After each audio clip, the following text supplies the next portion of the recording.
सही।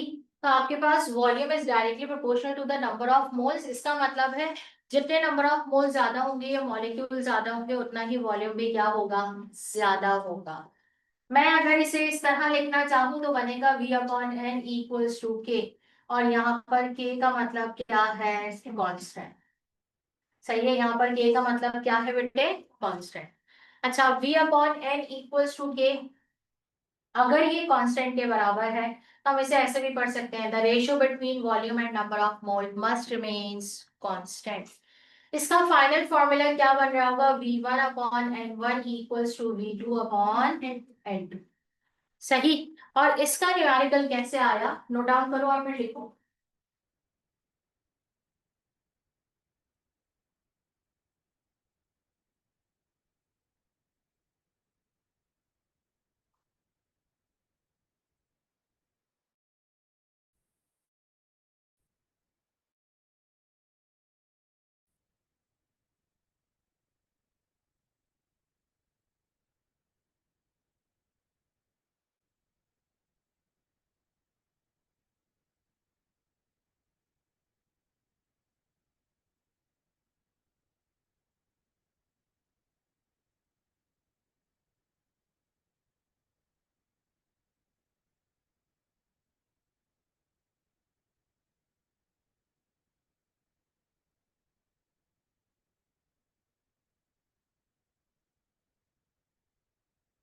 10 dm cube of oxygen gas,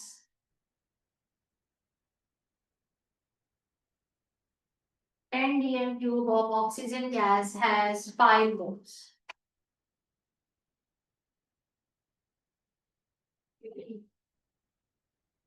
10 dm cube of oxygen gas has 5 moles. What would be new mole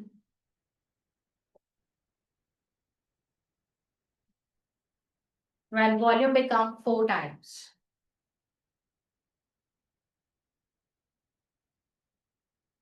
When volume become 4 times.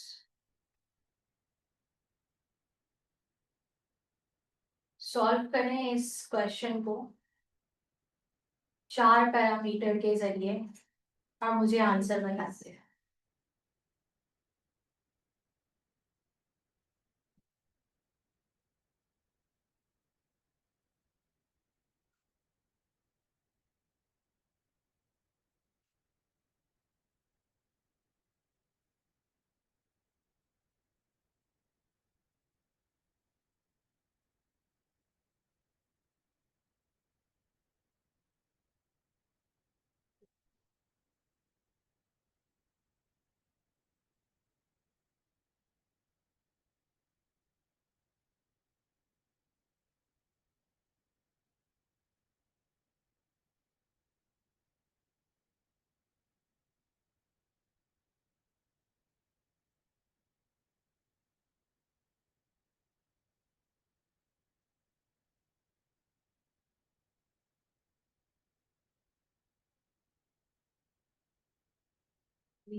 और volume 4 times का मतलब कोई power 4 नहीं लेनी होती है। 4 टाइम्स का मतलब ये होता है कि उसे मल्टीप्लाई बाय या तो 4 करें, और अगर 2 टाइम्स है तो इसका मतलब मल्टीप्लाई बाय 2 करें। 3 टाइम्स है, हाफ टाइम्स है, तो आपको मल्टीप्लाई करना होता है। We are not taking the powers. Okay.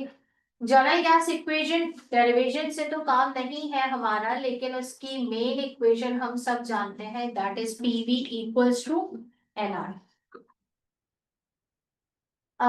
ये जो PV इक्वल्स टू nRT है, इसके अंदर R कहलाता है क्या, जर्नल गैस कांस्टेंट। सही है। और इसकी डिफरेंट वैल्यूज होती हैं या इसके डिफरेंट यूनिट्स हैं। और अगर मैं इनकी बात करना शुरू हो जाऊं तो हमें ये नहीं देखना है कि क्या हो रहा है, बस हमें इतना याद रखना है कि इसकी पहली वैल्यू होती है 0.0821। और इस 8 to 1 के साथ, यानी ये जो यूनिट मैं ले रही हूँ इसके अंदर वॉल्यूम होना चाहिए डीएम क्यूब में, और इसमें प्रेशर होना चाहिए किसमें, एडीएम। तो इसका मतलब है यहाँ पर हम लिखते हैं एटीएम, फिर लिखते हैं डीएम क्यूब, फिर लिखते हैं मोल इनवर्स, और फिर क्या लिखते हैं, केल्विन इनवर्स। ये इसकी पहली यूनिट है। फिर एक यूनिट हमने लिखी 8.314, लेकिन यहाँ पे लिखते हैं जूल्स, फिर लिखते हैं डीएम क्यूब। अगर मैं डीएम क्यूब लिख रही हूँ तो दैट इज रॉन्ग, क्योंकि यहाँ पर जूल्स में ही सारी बात कंबाइन हो चुकी थी। दैट बिकम्स मोल इनवर्स, और फिर क्या आएगा, केल्विन इनवर्स। अच्छा, ये कौन सी यूनिट कहलाती है, ये कहलाती है एसआई यूनिट। यानी इसमें सारी चीजें जो है वो एसआई यूनिट के अंदर मौजूद है। सही है, आपने फर्स्ट ईयर केमिस्ट्री में ये 2 यूनिट पढ़ी। लेकिन एक और बात, मैं इसे कैलोरीज, मोल इनवर्स, केल्विन इनवर्स में भी लेकर आऊं तो यहाँ पर वैल्यू बनती है कोई 1.99। 1.99 का मतलब है 2 बनता है। इसका मतलब है मैंने इस वैल्यू को 8.314 को किसी 4.18 वैल्यू से क्या किया है, डिवाइड।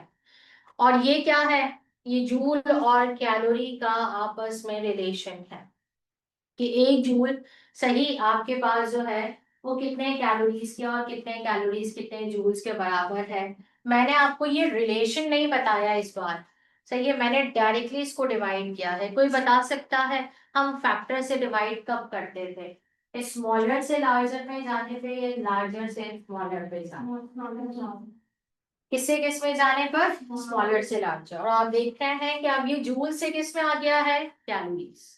सही है, कैलोरीज में आप 2 भी लिख सकते हैं, कभी 1.99 भी होता है, कभी 1.98 भी लिख, कोई मसला नहीं है। लेकिन राउंडिंग तब कीजिएगा जब ऑप्शन में हो। सही है, क्योंकि हमें कोई ड्राइव तो नहीं करना है, हम ये देखेंगे हमारा बेस्ट वन आंसर क्या है। फिर आते हैं नेक्स्ट वन।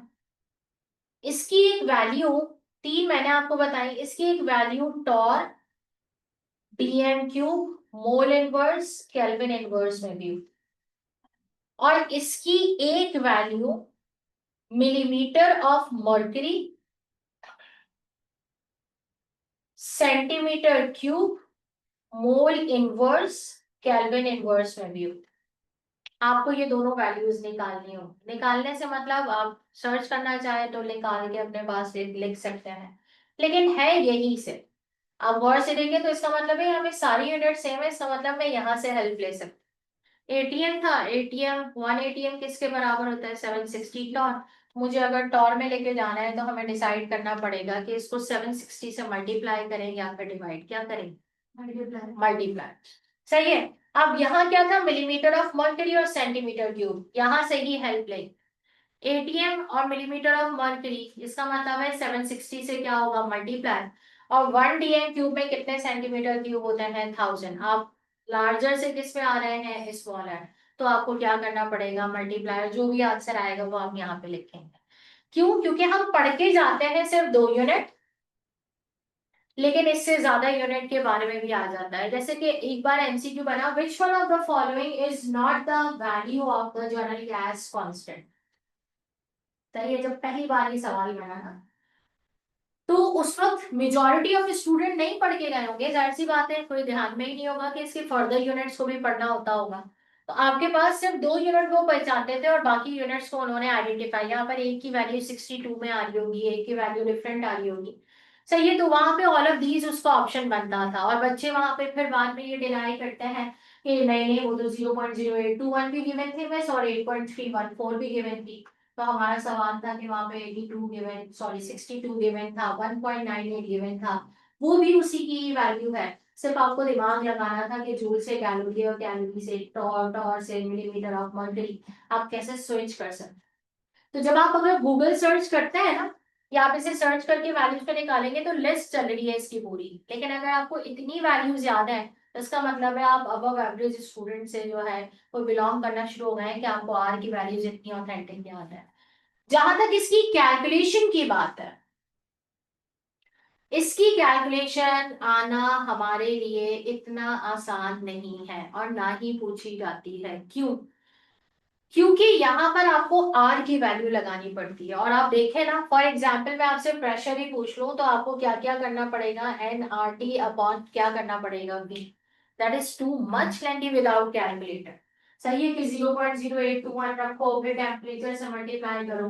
तो ई कैट वालों के लिए तो आ सकती है, लेकिन एमडी कैट वालों के लिए इस तरह की कैलकुलेशन आना हरगिज हरगिज हरगिज नहीं आती। ये बात तो मैं आपको गारंटी से कह सकती हूँ। लेकिन इसकी इमेजिनरी फॉर्म आ जाती है। कैसे? Consider that if R is 4, क्योंकि उसने आर की वैल्यू अपनी तरफ से दे दी। Consider that what R is 4, उसने अपनी तरफ से एक वैल्यू बना के दी और फिर आपको कहा कि नंबर ऑफ मोल 2 है और टेम्परेचर इतना है और वॉल्यूम इतना है। तो शायद आप सारी चीजों को मल्टीप्लाई करके और वॉल्यूम से क्या करेंगे, डिवाइड। लेकिन फिर भी it takes almost 3 to 4 minutes, क्योंकि पहले मल्टीप्लाई करो फिर उसके बाद डिवाइड करो, तो फाइनल आंसर निकालना क्या होता है हमारे पास प्रॉब्लम। तो हमें फाइनल आंसर से रिलेटेड क्या करना होगा, हमें फाइनल आंसर से रिलेटेड देखना होगा कि क्या आपके पास आंसर जो है वो निकाला जा सकता है या नहीं। लेकिन ये आसान होता है, सॉल्व करने में क्या होता है, मुश्किल। सही है, कुछ बच्चे मल्टीप्लिकेशन डिवाइड में उलझते हैं, कुछ बच्चे आसानी से सॉल्व कर लेते हैं। बहरहाल, फिर इसके बाद ये जो जनरल गैस इक्वेशन है ना, इस जनरल गैस इक्वेशन की है एप्लीकेशन। और इसकी एप्लीकेशन पर जाने से पहले इसकी एक मॉडिफाइड फॉर्म भी आपको बता दूं, that is P1 V1 upon N1 T1 equals to P2 V2 upon N2 T2। सही है, फॉर्मूला आना चाहिए कैलकुलेशन की तो फिर है। क्यों आना चाहिए? क्योंकि यहाँ पर आपको ये पता होना चाहिए कि that is a modified form of the general gas equation. सही है, क्या होता है, कैलकुलेशन नहीं आएगी इससे रिलेटेड, लेकिन if you want to calculate the T1, then what will be the correct formula for this.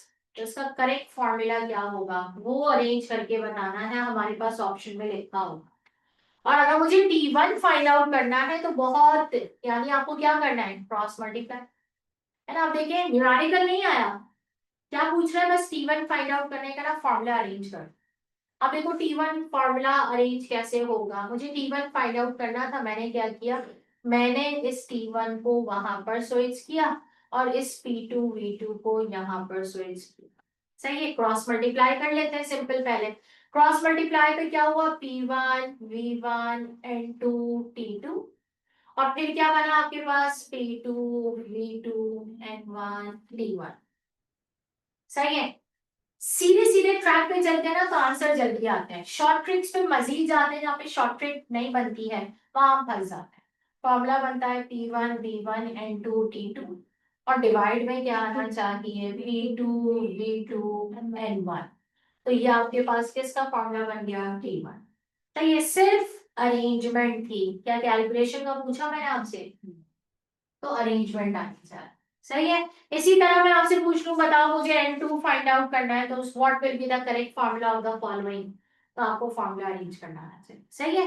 तो एमसीक्यू वहां से बन जाता है जहां से आपको गुमान भी नहीं होता, आप समझते हैं, अरे भाई इससे क्या हो सकता है, ये तो फार्मूला है, कैलकुलेशन नहीं, सब कुछ पॉसिबल है। आप सिर्फ इसका एक क्राइटेरिया जानते थे कि न्यूमेरिकल आएगा, फॉर्मूला देखना है और उसे क्या करना है, सॉल्व करना। इसकी एक और मॉडिफाइड फॉर्म भी है, पीवी इक्वल्स टू एनआरटी की। और वो एक और मॉडिफाइड फॉर्म ये है, P1 V1 upon T1 equals to P2 V2 upon T2। और ये कब है, जब आपके पास N1 इक्वल्स टू N2 किसके बराबर है, 1। किसके बराबर है बेटे, 1 को। तो इसका मतलब यहां से भी पूछा जा सकता है, what will be the formula for V1। तो आपको फॉर्मूला अरेंजमेंट आना चाहिए। Is this clear? सही। तो what will be the correct formula, how you calculate the V1, arrange the formula, choose the correct formula to calculate the V1। सही। तो आपको choose the correct formula में formula modifications आनी चाहिए। पहले note out करें, मुझे ऐसा लगता है अगर मैंने आगे बोला तो आपके जहन से पॉइंट्स आ गए।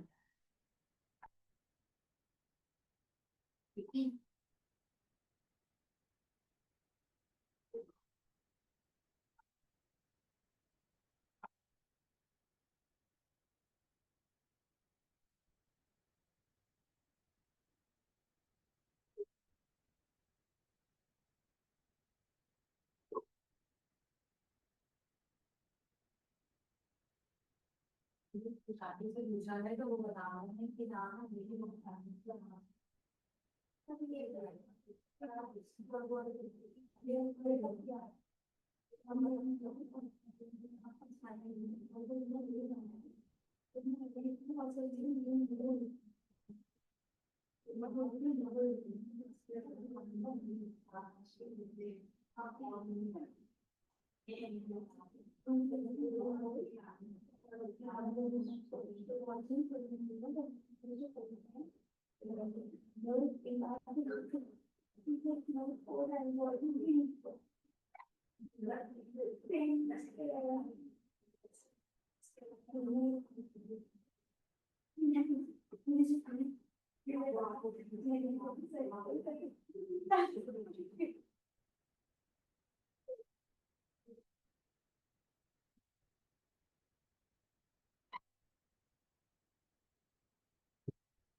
बेटा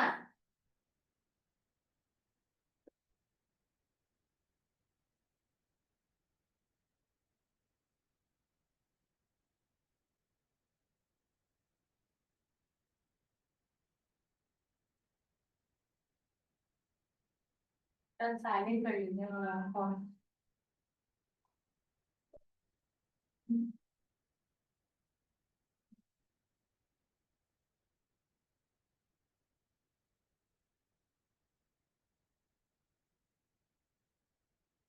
applications PV equals to nRT से आप दो चीजें फाइंड आउट कर सकते हैं और फर्स्ट वन आप ये कहेंगे कि हम उससे डेंसिटी फाइंड आउट कर सकते हैं। डेंसिटी ऑफ गैस के लिए फॉर्मूला बनेगा P M upon R T. इसको थोड़ा सा बताना इसलिए बनता है कि अक्सर बच्चों को ये बात समझ नहीं आती कि T equals to P M upon R T आया कैसे। PV equals to n R T से यहाँ PV equals to m upon molecular mass रखा और RT रखा। ये m यहाँ शिफ्ट किया तो बना PM equals to m upon VRT। सही है। और डेंसिटी क्या होता है? Mass per unit volume.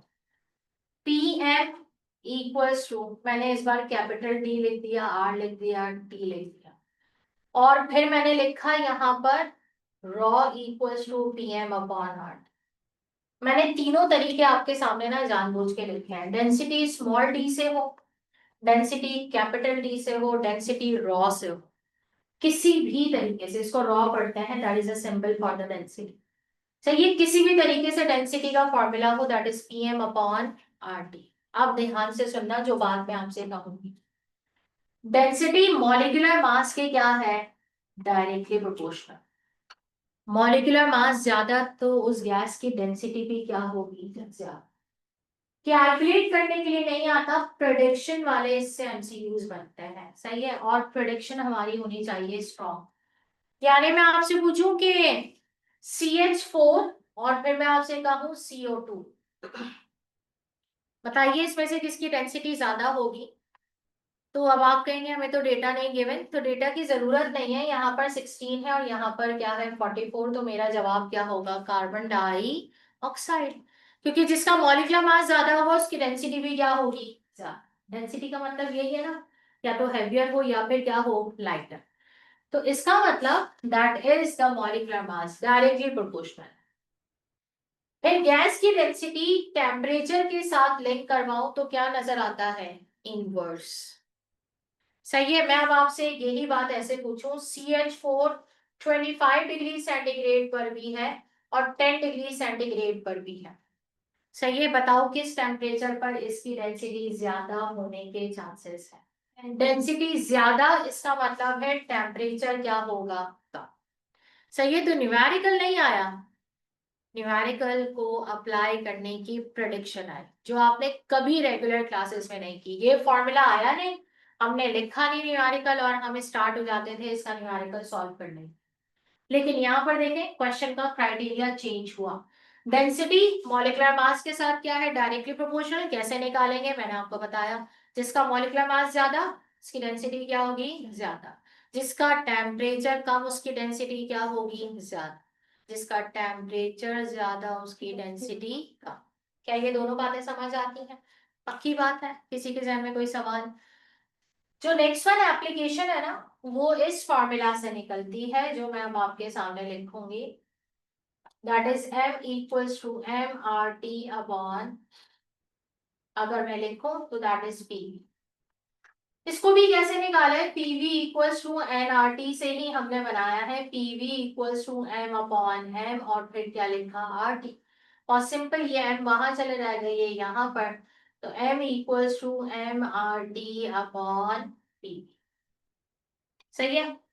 अब आते हैं और इंटरेस्टिंग बात पढ़ते हैं। ये M किसके साथ डायरेक्टली प्रोपोर्शनल है, गिवन मास। ये M किसके साथ डायरेक्टली प्रोपोर्शनल है, टेम्परेचर। ये M किसके साथ इनवर्सली प्रोपोर्शनल है, प्रेशर। और सही है, हम पढ़ के ये गए। लेकिन पढ़ के जाने के बाद हमारे पास जो सवाल बना वो जरा देखिएगा, जो मैं आपसे कहूँ। What will be the unit of pressure if R is in 0.0821 atm dm cube mole inverse Kelvin।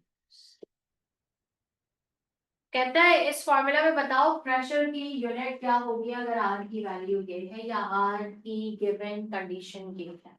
इसमें प्रेशर कौन सी यूनिट पर है, केल्विन। कहीं से पता नहीं चल रहा सिवाय किसके, इसी गिवन वैल्यू के।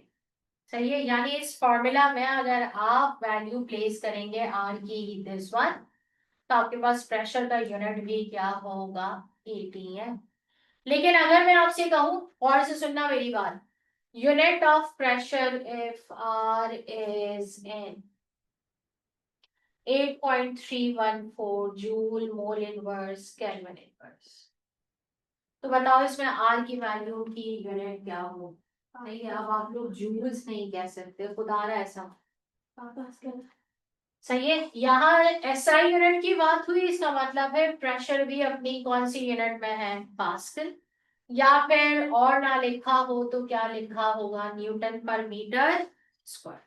तो प्रेशर भी किस यूनिट में है यहाँ पर, न्यूटन पर मीटर स्क्वायर। सही है, तो बनाया मेहरबानी इस तरह से प्रेडिक्शन करनी आनी चाहिए। फिर एक और बात, ऑक्सीजन का मास है 4 ग्राम, कार्बन डाइऑक्साइड का मास है 16 ग्राम। उसने कहा कि इन दोनों के मासेस गिवन है, और एक और गैस है जो अननोन गैस है, और उसके लिए आपके पास जो है वो ग्राम्स गिवन है यहाँ पर 20 ग्राम्स। सही। अब गौर से सुनना मेरी बात को, सही है। What will you predict that the molecular mass of unknown gas will be, और वहां पर जो ऑप्शन बनाए जाएंगे ना, सही, ग्रेटर देन 4, लेसर देन 16, सही है, इक्वल टू 4 या इन बिटवीन 4 एंड 16, और लास्ट वन मैंने लिखा ग्रेटर देन 20 या greater than oxygen and carbon dioxide. तो ये क्या अजीब सी बात इन्होंने पूछी, वो इस बात से आया है जो मैंने आपको बताया। मॉलिक्यूलर मास किसका ज्यादा होगा, जिसका गिवन मास भी क्या होगा। इसका मतलब और से सुनो मेरी बात, मैंने आपसे अभी क्या कहा, क्योंकि बात मतलब एक ही बार में बोलने में बात नहीं समझ आती। ऑक्सीजन क्या है 4 ग्राम्स, कार्बन डाइऑक्साइड क्या है 16 ग्राम्स।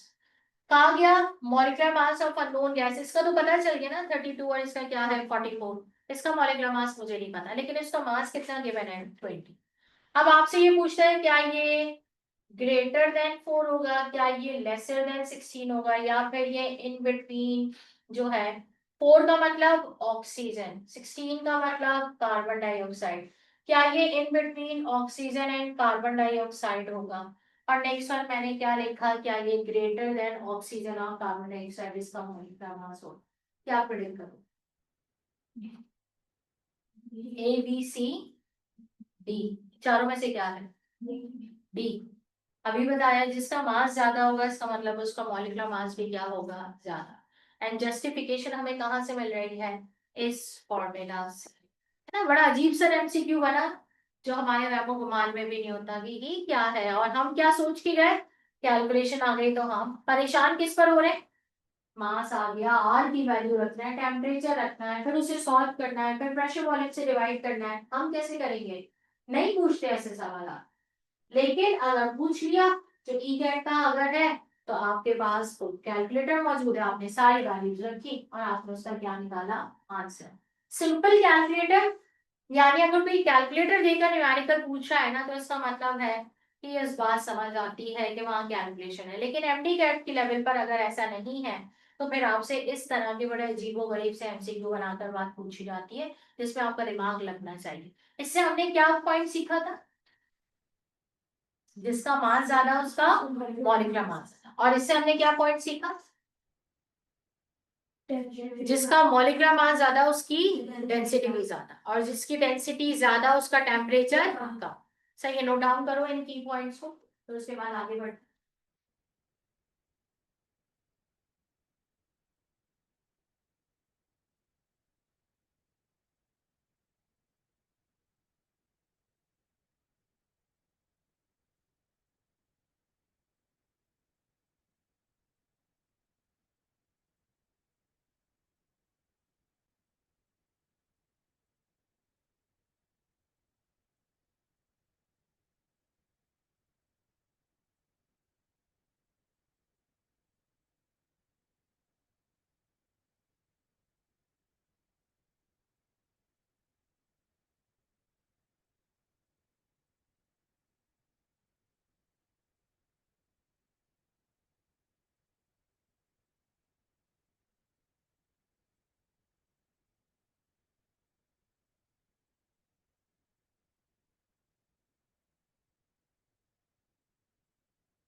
लेक्चर कॉपी अलग बनाई है ना सब्जेक्ट वाइज, इसीलिए मत बनाना इस कॉपी को, सब्जेक्ट वाइज कॉपी बनाना, वरना आखिर में जाके बहुत रोना आएगा अगर तुम लोगों ने इसकी खिचड़ी बना दी तो ये नहीं पढ़ा जाता फिर बिल्कुल भी, क्योंकि आप लाख की पॉइंट पढ़ लें लेकिन जो आपके लेक्चर आपको हेल्प करता है ना, और प्लस आपकी जो अभी फर्स्ट ईयर की कॉपी रखी हुई होगी, चाहे आपने जहाँ कहीं से भी पढ़ा हो लेक्चर्स में, वो भी आपको बहुत हेल्पफुल होती है, और प्लस जो अभी आपकी सेकेंड ईयर की कॉपी बन रही है, सही है, वो भी आपके लिए बहुत हेल्पफुल होगी। तो बराए मेहरबानी इन सबसे पढ़ना जो है वो आपके लिए क्या है, जरूरी है। कोई भी चीज फेंकनी नहीं है अभी आप लोगों ने, सब संभाल के रखें, घर का एक कोना बना दें जहाँ पर सारा अंबार लगाना शुरू है। तो ये घर वाले लाभ करें कचरा जमा कर रहे हो तो बोल दीजिएगा जी। चले अब मेरी आखिरी बात सुन लें, क्योंकि उसको समझाने में हमें काफी टाइम हो जाएगा। मैंने एक बड़ी अजीब सी इक्वेशन लिखी है, जिस PV equals to Z and R T. अब ये जवाब जेड कहाँ से आ गया है?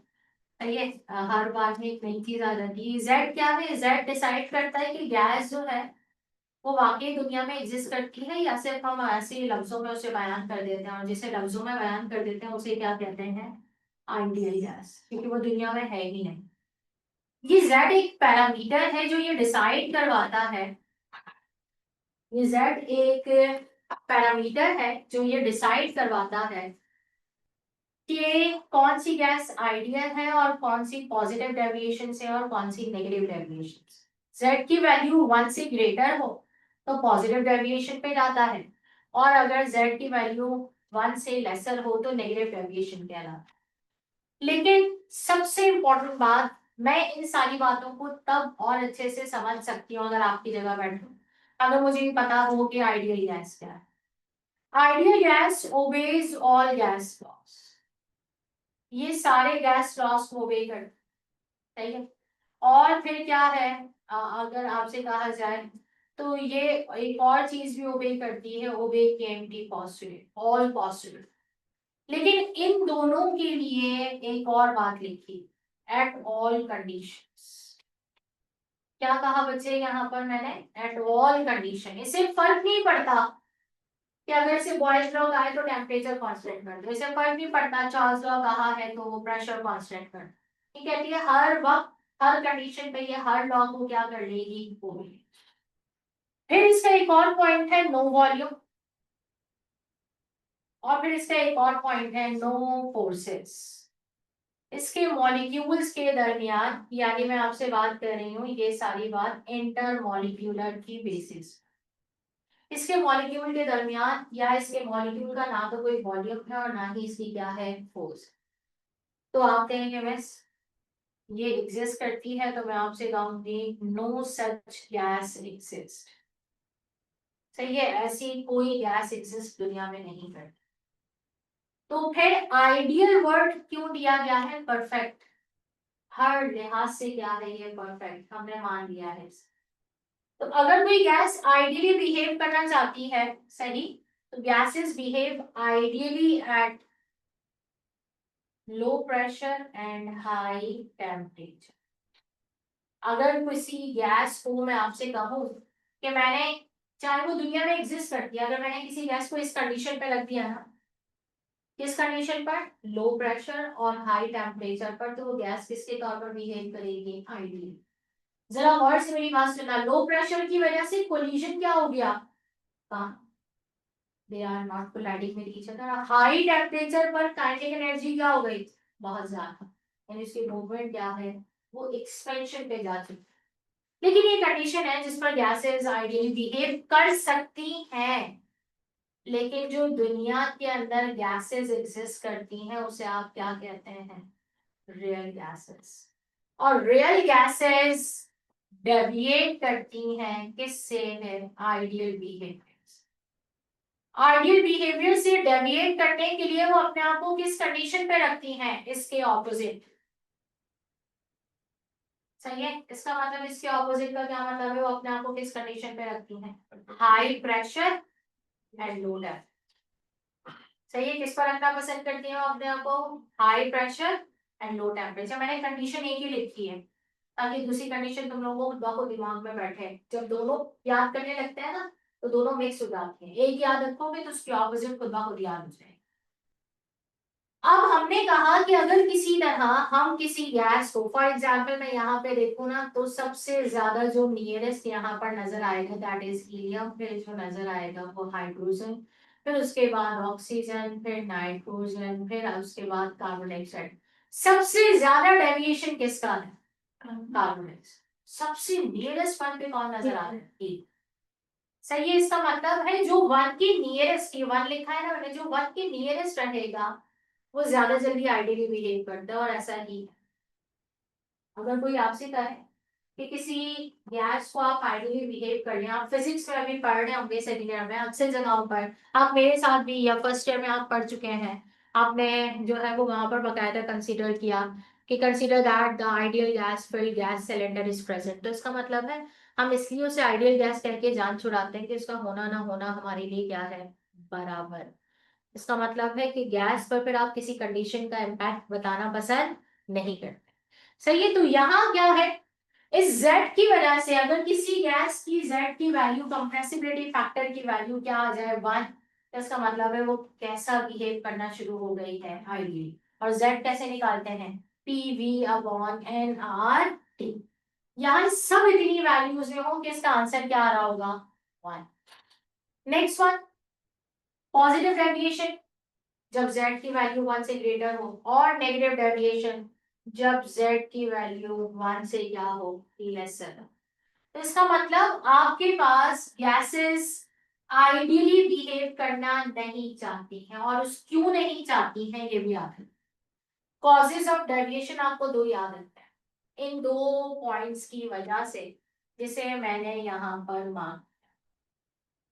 क्यों भाई, क्या कह रहा है, नो वॉल्यूम। तो क्या आप मानते हैं, आप जानते हैं कि गैस मॉलिक्यूल का वॉल्यूम है कंटेनर के मुकाबले में बहुत कम है, लेकिन हर गैस मॉलिक्यूल का क्या है, वॉल्यूम। और दूसरी एक और बात कि अगर आपसे कहा जाए तो यस यहाँ पर फोर्सेस भी हैं। अब आप कहेंगे मिस आप जस्टिफाई करके बता दें ये बात, तो जरा बोर्ड पर इस डायग्राम को देखो तो तुम लोग शायद मेरे साथ ये बात समझ सको। ये मैंने गैस सिलेंडर लिया है और ये पिस्टन है जिसके अकॉर्डिंग मैंने प्रेशर लगा के गैस को फिल किया। सही है, ये सारी बातें ना वो वहां पे आपके वर्ड्स चॉइस करके डिफरेंट कंसेप्ट से एमसीक्यूज में पूछ ली जाती हैं, तो बराबर मेहरबानी से सुन लेना। अब क्या हो रहा है, इस पर इसका अपना एक वॉल्यूम है भाई, और गैस के मॉलिक्यूल्स मौजूद। अब हो क्या रहा है, मैंने ये पिस्टन का प्रेशर बढ़ा दिया, सही है, मैंने फर्दर बढ़ा, लेकिन मैं अब इससे ज्यादा नहीं बढ़ा सकती।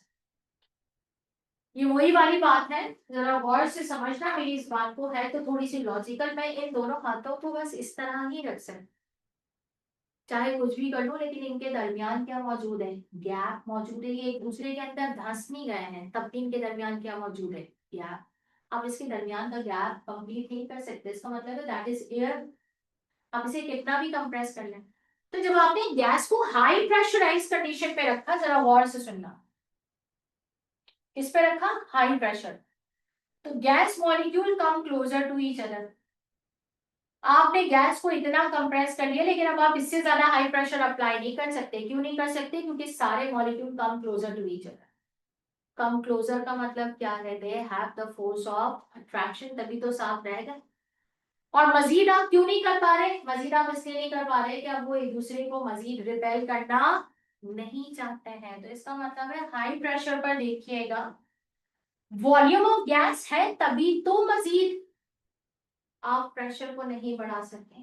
इसका कोई ना कोई साइज था गैस मॉलिक्यूल का, तभी आप इसको मजीद नहीं बढ़ा सके हैं। ये एक जगह पर आकर क्या हो जाएगा, स्टॉप।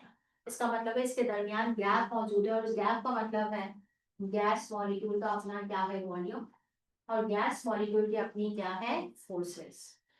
तो रियल गैसेस कहती हैं कि अगर हमें आइडियली बिहेव करना है तो हमें तो अपनी प्रॉपर्टी ही चेंज करनी पड़ेगी।